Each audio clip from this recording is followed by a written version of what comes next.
It's a real privilege to have Mark Jacobson of Stanford University speaking to us today. And Mark, I would like to ask, you are the world's foremost academic researcher on pathways to 100% clean renewable energy in more than 140 countries now. And your work is a major pillar of the Green New Deal in the United States. What has propelled you onto this path over the past more than 2 decades now, I think? Well, actually, this started over 40 years ago because when I was a teenager, I would travel to Los Angeles and San Diego to play tennis, and it was really smoggy down there. The air was just really polluted. And at that time, I thought, well, why should people live like this? And I felt this was an important problem that was really relevant at the time, and I was really interested in it. I always thought to myself, well, this is something I want to understand and solve when I become older. And so I've actually dedicated my career since then, and my education and career, towards trying to understand and solve large-scale air pollution and climate problems too. And then when I actually started working past my graduate degree and my PhD, I started working at Stanford in 1994, and I built computer models to actually simulate air pollution and climate and to really understand them first. And I did that. I've been doing that actually ever since. So for the last 26 years. But in the last 15 to 20 years, I've actually started focusing also on the solutions. And now I actually do more on solutions than I do looking at the problem. Yeah. And so it's really been a lifelong goal to try to understand and solve these large-scale air pollution and climate problems. And it's really taken a deep understanding of the problems to try to really understand what are some good solutions versus not so good solutions. So it was very useful to actually be able to go through and understand the problems first, to then understand what are the best solutions to these problems. Well, thank you on behalf of everyone on the planet, because you have done amazing work, and it's very great to see you continuing with that, and it's developing all the time. I'd like to ask a few questions related to the work. The first one, can clean renewable energy really totally displace our use of fossil fuels, like allow us to eliminate every last gram of fossil fuel that we use? Can clean renewable energy actually do that? Yeah, in terms of energy, we can replace all fossil fuel energy and also biofuel energy with clean renewable energies. So I should distinguish between clean renewable energy and just plain renewable energy, because people often include in renewable energy, they'll include biomass for energy, electricity production, biofuels for transportation like ethanol and methanol and biodiesel. And so those also cause pollution. Whenever you burn something to produce energy, whether it's in a car or in a power plant, you're producing pollution. And our goal is to eliminate air pollution entirely from human sources. And also eliminating that air pollution will also eliminate the greenhouse gases that are associated with combustion as well. So we'll solve the climate and air pollution problems simultaneously. So I do think that there's plenty of wind and there's plenty of solar that on their own, you can actually replace all energy worldwide multiple times over. So the key is, though, to capture enough wind and solar, and also there's geothermal, mostly existing hydroelectric power. There'll be small amounts of tidal wave power too. The key is to capture enough of it to not only match the power demand, not only for electricity, but also heating, cooling, and for buildings, for industry, for transportation, for all energy sources. We need to capture enough in the annual average, but we also need to capture enough and have enough storage of electricity, heat, cold, and hydrogen storage, for example, to be able to match power demand and supply continuously every second for years. And so based on the research we've done, and also research done by multiple other groups around the world, research groups, it is possible to transition the entire world to clean renewable energy. There's enough resource. You can match demand with supply. There's enough storage options. Costs have come down sufficiently. And so we are starting to do that. And there are actually 10 countries in the world that in terms of electricity are already at or near or over 100% renewables. Yeah, so it is definitely possible.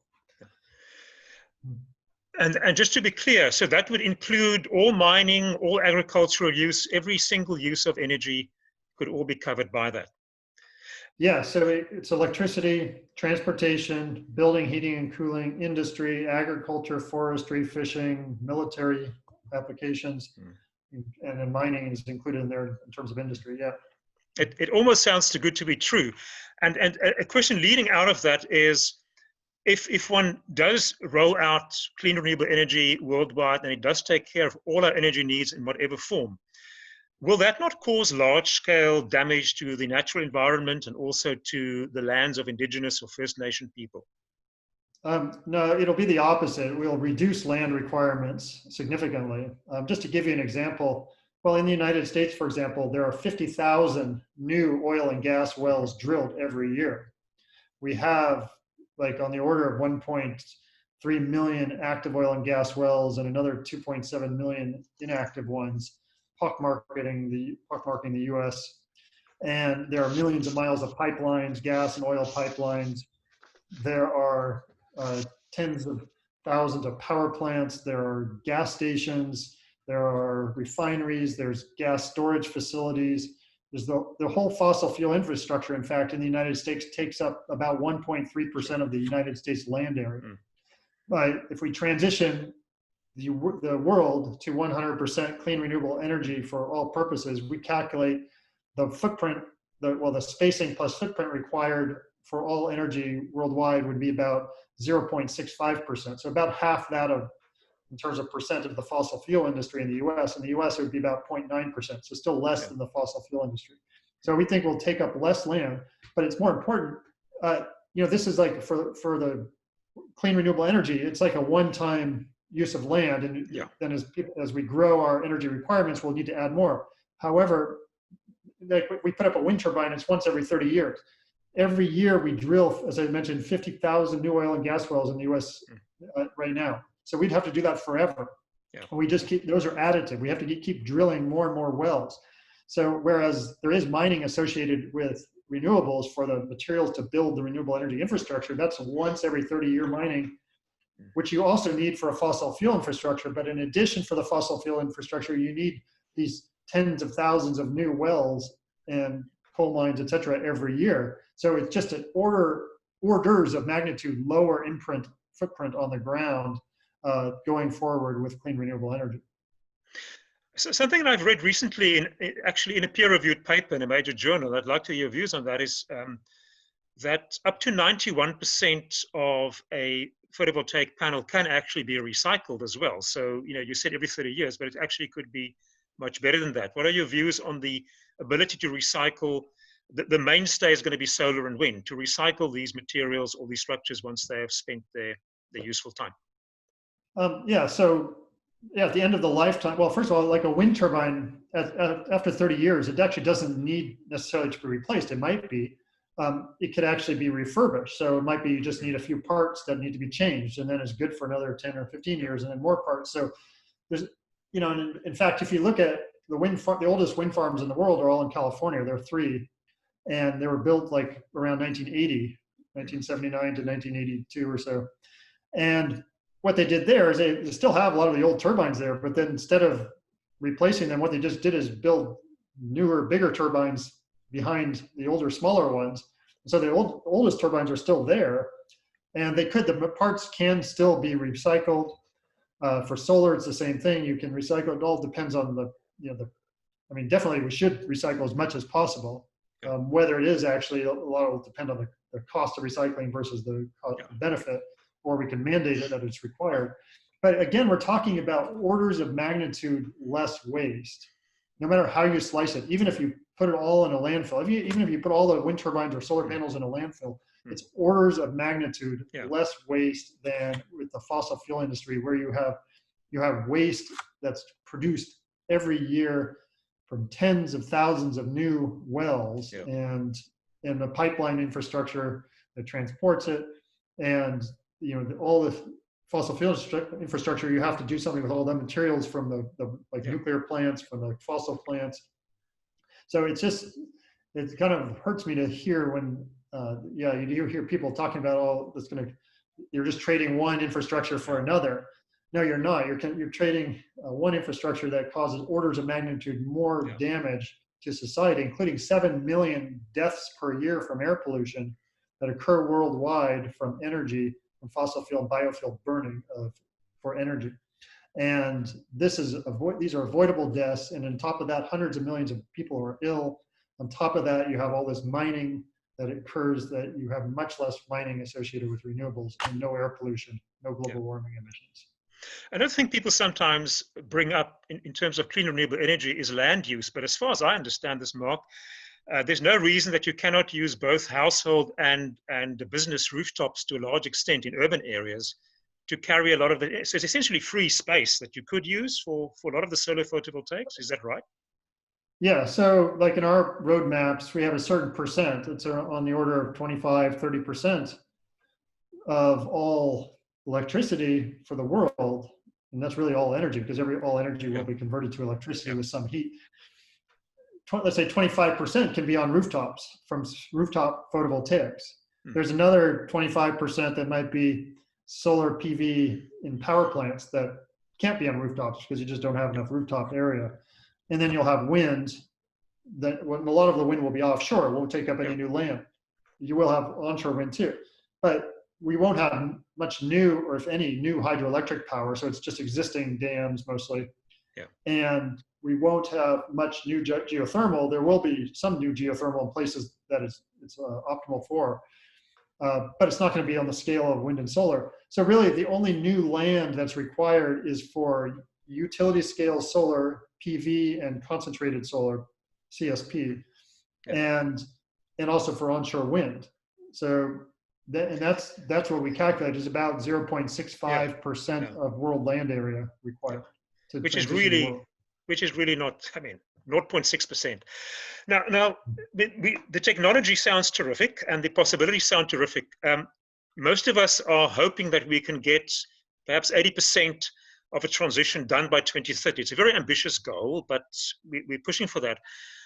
What would you say is in the way of getting worldwide energy usage of all sorts up to 80% clean renewable by 2030? What are the obstacles in the way to getting there?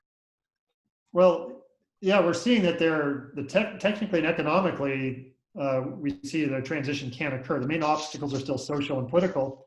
And there are some countries, and even in some countries, there are some states that are moving faster than others. And there are laws cropping up in multiple countries. There are actually 61 countries of the world that have laws to go to 100% renewable electricity. Now, that's not all energy, that is just electricity. And in the US, there are actually 14 states and territories that have laws to go to 100% renewable electricity. Sure.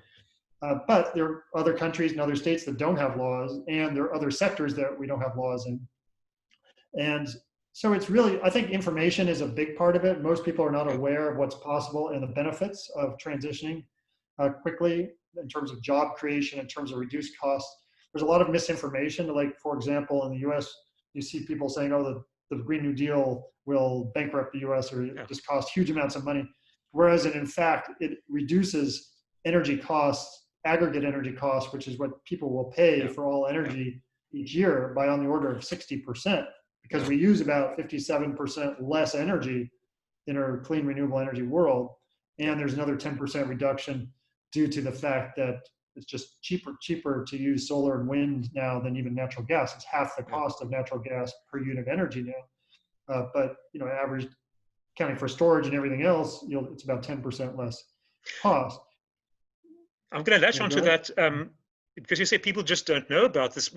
In your view, what else can be done to get this message across to the average person in the street, as it were, or in the country, across the world? How do we get people to hear this message and understand that this is actually the truth?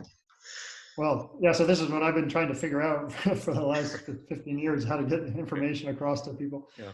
I mean, the best I can do is I write papers, try to peer review papers. I try to give talks, write articles, popular articles through social media. But, there are certainly everybody who is aware can then also, work with their networks and provide information.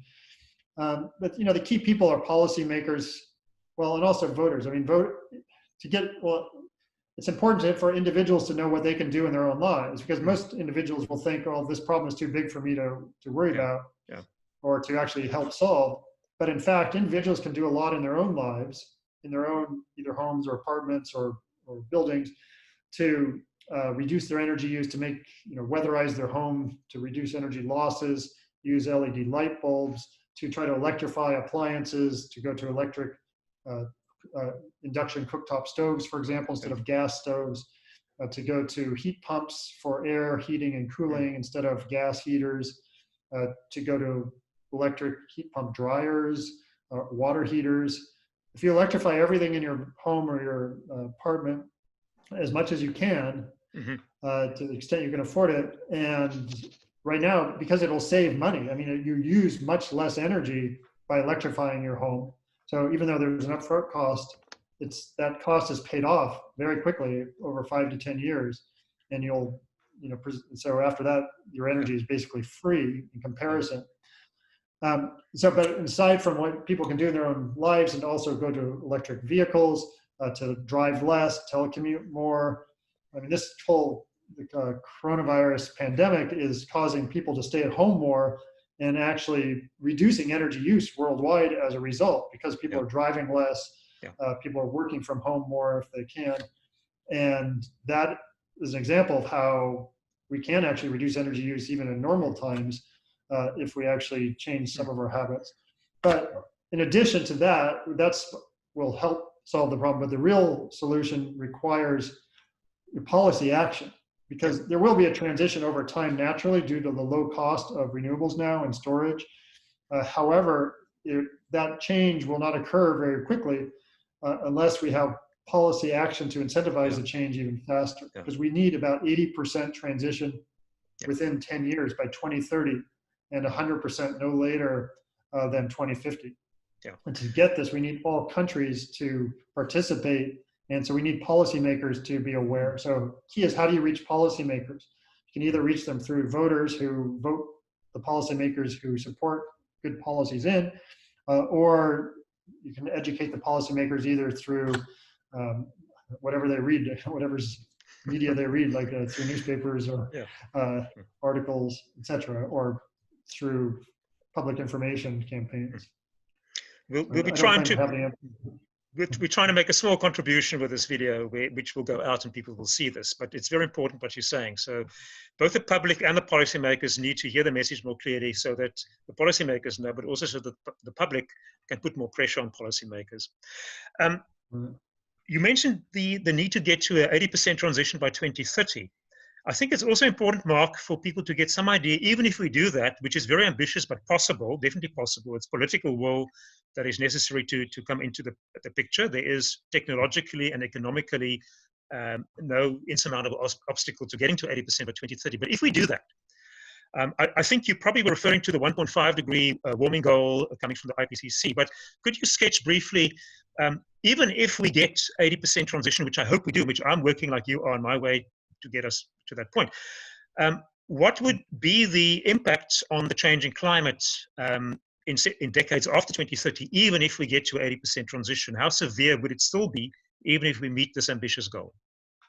Yeah, so in theory, the timeline that we propose, 80% by 2030 and 100% no later than 2050, in theory, that should get us, avoid more than 1.5 degrees global warming net.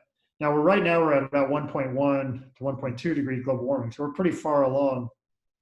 And the 80% by 2030 is actually tougher than even Intergovernmental Panel on Climate Change. They only propose, it's not that they're proposing, they're scenarios they have run, because they just look at scenarios. And the tightest scenario they've run is 50% by 2030. So they've said that it's, even with their scenarios, with 50%, they would need direct, trying to remove carbon from the air to avoid 1.5 degrees. Yeah. However, we do not believe removing carbon from the air is either cost effective or, I think it's an opportunity cost. It actually takes money away from better solutions. Yeah.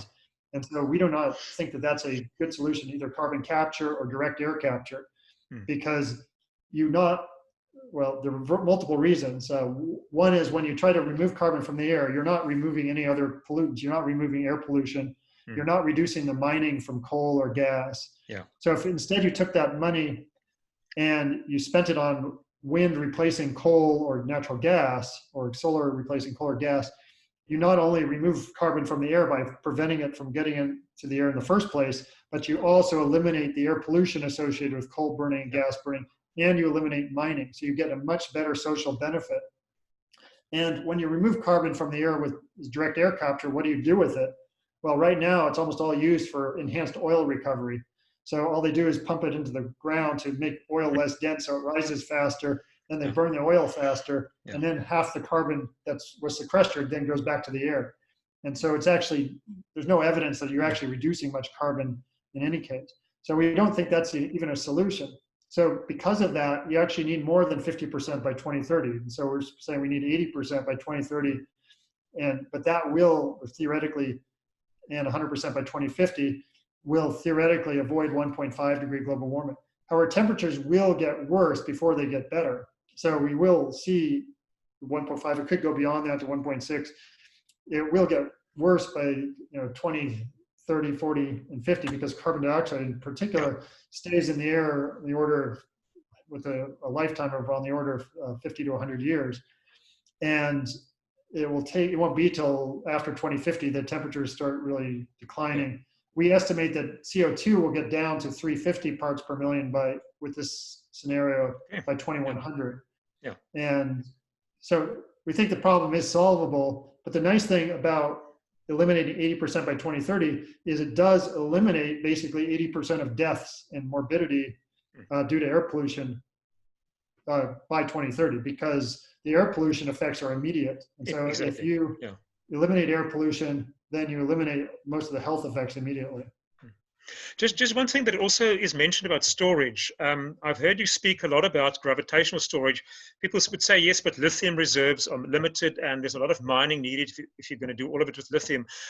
Could you give us some indication how much of a contribution could gravitational storage actually make to going to 100% transition? Yeah, so, well, gravitational storage is basically, there are a few different types. I mean, the most common already is pumped hydroelectric power, where when you have excess electricity, you pump water up a hill, and then when you need electricity, you let the water drain down the hill and run through a turbine to generate electricity. But there are new technologies where instead of using water, which can take up more land, or it can, if you have a pumped hydro system, you actually have to have two reservoirs. Well, one could be the ocean, but you have to have at least one new reservoir usually. And you have to have water going up and down a hill. And that can take up some land, but another concept is have concrete blocks where when you have extra electricity, you basically lift the blocks, and when you need the electricity, you lower the blocks and they turn a wheel to run that runs a turbine to generate electricity. Or you could have trains that carry rocks or concrete. When you have excess electricity, you push them up a hill, push the train up the hill. When you need the electricity, let the train go down the hill, and that'll allow it to generate electricity. So yeah, I think it's the similar efficiency as pumped hydro, and pumped hydro is relatively inexpensive. And I think these new technologies are just being commercialized now. So I don't want to promise that they'll go on a large scale, but it seems I see no reason why they can't. But I'm sure they'll have to be tested on smaller scales first. So that in terms of batteries, now lithium is very common for vehicles. And there's plenty of lithium for up to like 5 billion vehicles in the world. We now have 1 billion vehicles in the world, and hopefully we won't need it more than this. But so there's plenty of lithium. However, for stationary batteries, there are other types of storage that don't require lithium. Certain flow batteries, they require other elements. So there are many different battery types being developed now, and some are very low cost, or relatively lower cost compared with the lithium battery. It sounds to me one can reserve the lithium batteries for where you need a compact source to store the energy, and where you don't need a compact source, you can use some of the gravitational-based storage systems. So speaking of the 5 billion cars, and only 1 billion now, one issue that also comes up a lot is people say, yes, the clean renewable energy transition is all well and good, but if all 7.8 or 7.7 billion people on the planet want to have a first world lifestyle, it's just not doable. So when you've done your studies for over 140 countries, to what extent can people have a good quality of life without any use of fossil fuels and without major environmental destruction, going for a clean renewable energy transition? Well, so our plans are all designed so that people's habits don't really have to change that much. We do have there is energy efficiency built in and reducing energy use, but it's pretty modest, I would say. And so it really assumes that people won't change their habits. So we kind of design it for, I wouldn't say the worst case, but a case where people are not really, really conscientious. And so to see, because if we can show that that works, then of course it'll be even easier if people can change their lifestyles and if people drive less in the future. And I think in the future, because cities are now being designed more user-friendly, so to speak, with better transportation systems, more mass transit, and more, and even with ride sharing, that's there's some argument that you could reduce vehicle miles traveled that way, although it's not always clear. But having more telecommuting will reduce vehicle use. Yeah, people's standard of living can actually be pretty high in our scenarios, but they can also, in the real world, they can be high with less energy use. Yeah. I mean, by actually going to clean renewable energy, we reduce our energy consumption about 57%. And let me break that down a little bit. I mean, 12% of all the energy worldwide is used to mine, transport, and refine fossil fuels and uranium. So by eliminating fossil fuel and nuclear infrastructures for energy, we actually save 12% of all energy worldwide, because wind comes right to the turbine, solar comes right to the panel. Then there's another, we get efficiencies because heat pumps for air and heating and air conditioning and water heating are much more efficient than gas heaters or even electric resistance heaters. They're like 1/4 the energy requirements on average. And so you get a big reduction there. You get a big reduction because electric vehicles are much more efficient than internal combustion engine vehicles. You get another efficiency improvement because electric high temperature processes are slightly more efficient than combustion high temperature processes for industry. So when we add all that up, plus some extra end use energy efficiency improvements, we get 57% less power requirements worldwide for all energy by going to clean renewable energy powered by wind and water and solar. But have you then assumed, I'm not sure if I understand if you have assumed this, but that even parts of the world that have not, if you want to call it developed, so have built the infrastructure that you would have in the first world, that they could also get to the sort of lifestyle where you have good health systems, transportation systems, good quality of life? That's totally possible without a huge impact. So the 57% reduction, I think, applies to the US, but if you take a country that's still very poor at the moment, would the people in that country also have the ability to raise their living standards without a huge impact? That's really the question. Yeah. So for each country, we did studies for 143 countries where we had data for each of these countries. We had data from the International Energy Agency for today, and those data included energy consumption in each of say 7 energy sectors, and for each type of fuel that's available in each energy sector. And we projected the energy consumption today to 2050 using a kind of business as usual scenario, which accounts for growth in developing countries. Maybe not as much as, not complete growth in parity for other countries, but there are trajectories that available for different parts of the world that, and we used one of these trajectories to get a future for like India and China and well, every country that we looked at, including the US too.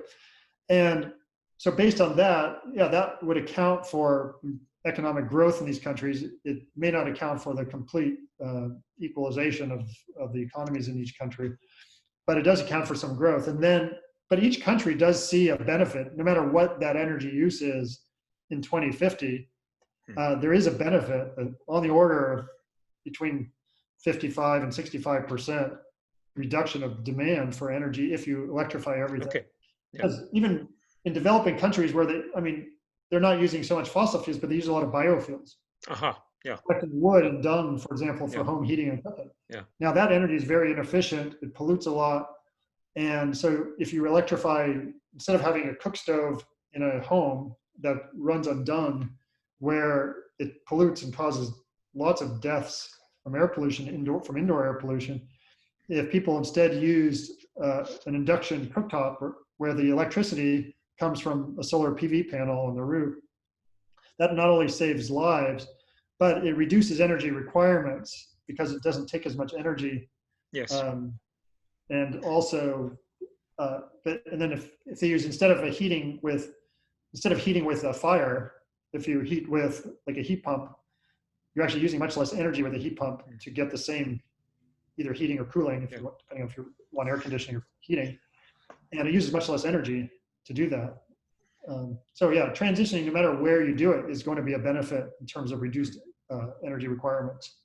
It sounds essentially like an energy revolution, a full-scale global energy revolution, also in the way it's used, in the technology that maximizes efficiency, that minimizes waste, should go hand in hand with the transition to clean, renewable energy. It's an entire energy revolution, and there is enough. I'm pretty sure you've heard this before, but it's a very nice thing to remember for the general public, is that the sunlight that strikes the Earth's surface in 1 hour is equal to the entire global consumption of energy by all people on the planet in an entire year.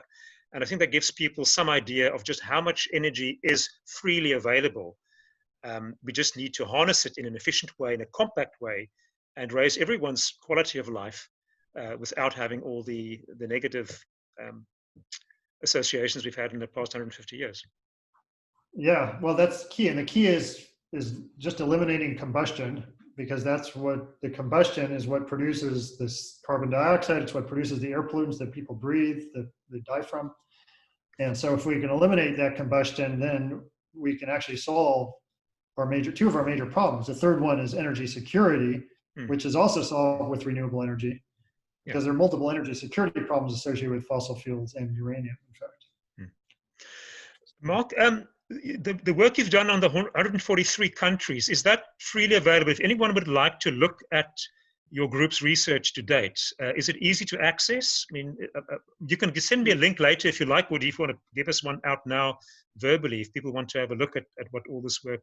That 143 country paper, as well as all of our other papers that our group has produced, are all freely available from my website at Stanford.